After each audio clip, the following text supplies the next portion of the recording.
talk to you about your skin and the importance of skincare. 2 square meters. That is the total surface area of our skin, and it is our body's largest organ, and also its heaviest, weighing between 3 and 4 kilos for adults. It's also regenerates the fastest. Every day, 30,000 cells die and are immediately replaced. Our skin is entirely regenerated in 21 days. Our skin is an amazing, precise piece of machinery. It consists of 3 successive layers, each with specific functions: the epidermis, the dermis, and the hypodermis. The epidermis is almost waterproof, which is as it should be. If this was not the case, we will drown by taking a bath. It mainly contains melanin, a pigment which protects the skin from the sun's rays, followed by a special type of cells called keratinocytes, which release a sort of semen, forming a barrier at the skin surface. The dermis is found in between the epidermis and the hypodermis. It is irrigated by blood, and the dermis feeds the epidermis. It is responsible for the skin's elasticity and flexibility, thanks to elastin fibers, and its durability, thanks to collagen fiber.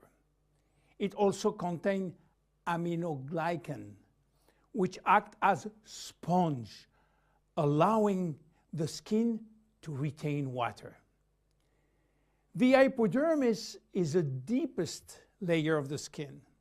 It contains adipocytes, which store fat, making the hypodermis an energy reserve.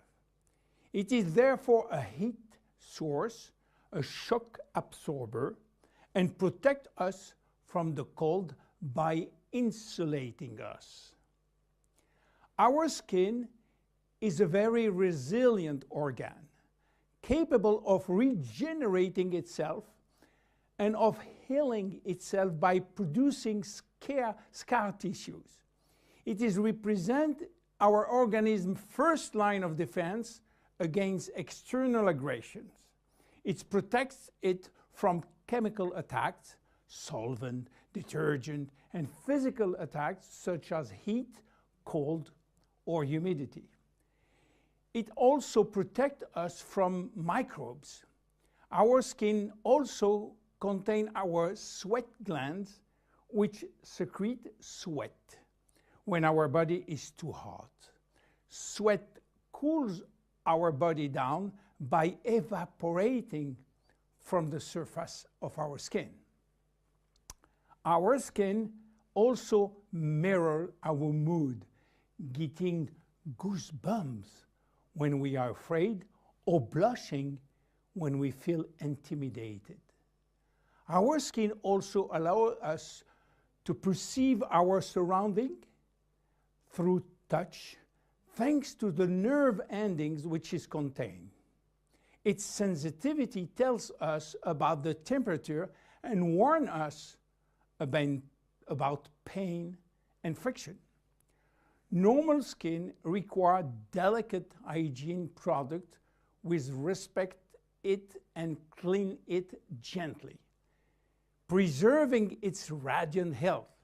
Even in this kind of skin has no deficiency in need of revitalization, it must be clean, protected, and moisturized on a daily basis. Skin changes with age. At birth, our skin is not yet mature. It is fragile and still building itself. It therefore easily becomes dehydrated. With time, it will acquire its final structure. During puberty, with the increase in hormonal activity, our skin may secrete an excessive amount of sebum. This is why the skin in many teenagers has a shiny and oily appearance. A woman's body transforms during the 9 months of pregnancy, and her skin will have to demonstrate its elasticity in full.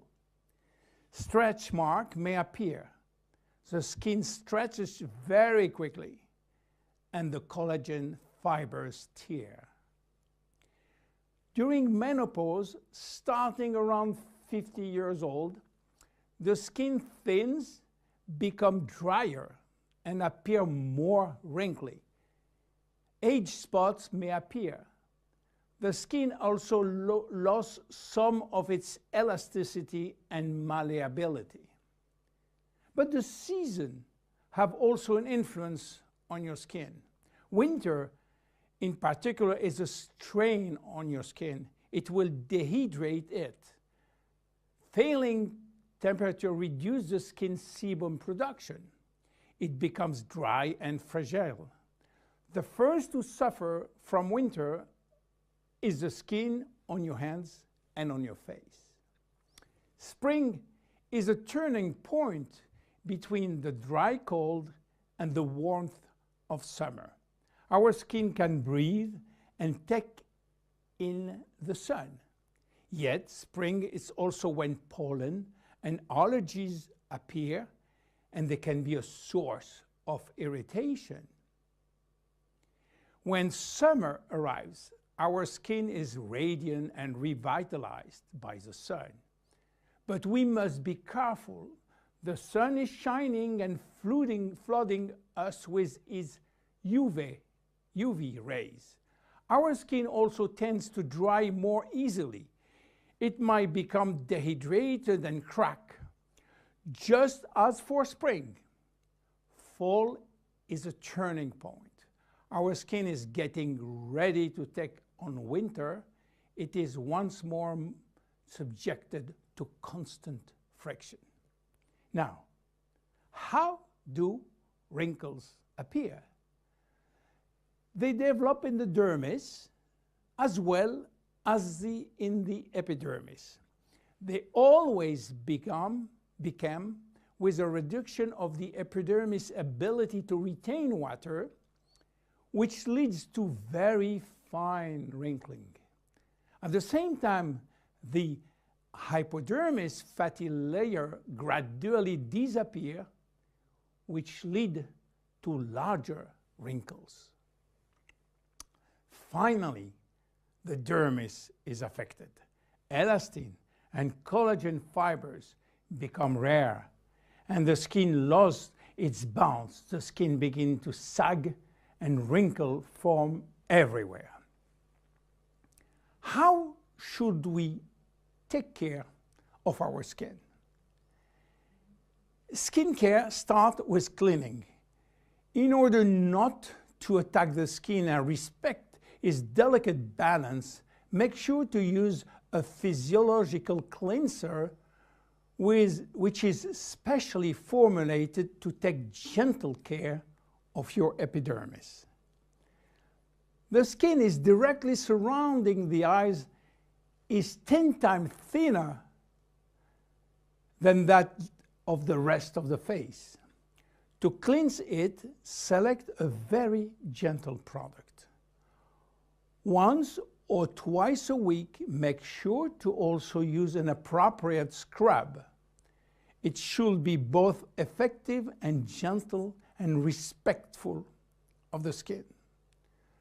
The dermis is 70% water, the epidermis 15% only.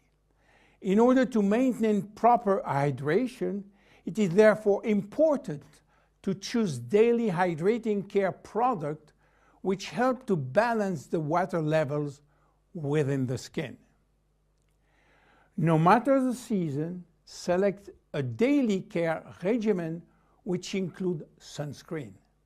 This will mitigate the detrimental effect of the sun, which accelerates skin aging. As long as you feel the need, use a lip repair balm. Reapply it as often as you deem necessary. Finally, remember to nourish your skin at night by offering it all of the nutritional element which it needs with a good night cream. You now have all of the necessary information to make proper use of our skin product line, Luminous. See you in the next episode of the Luminous series. Bye-bye.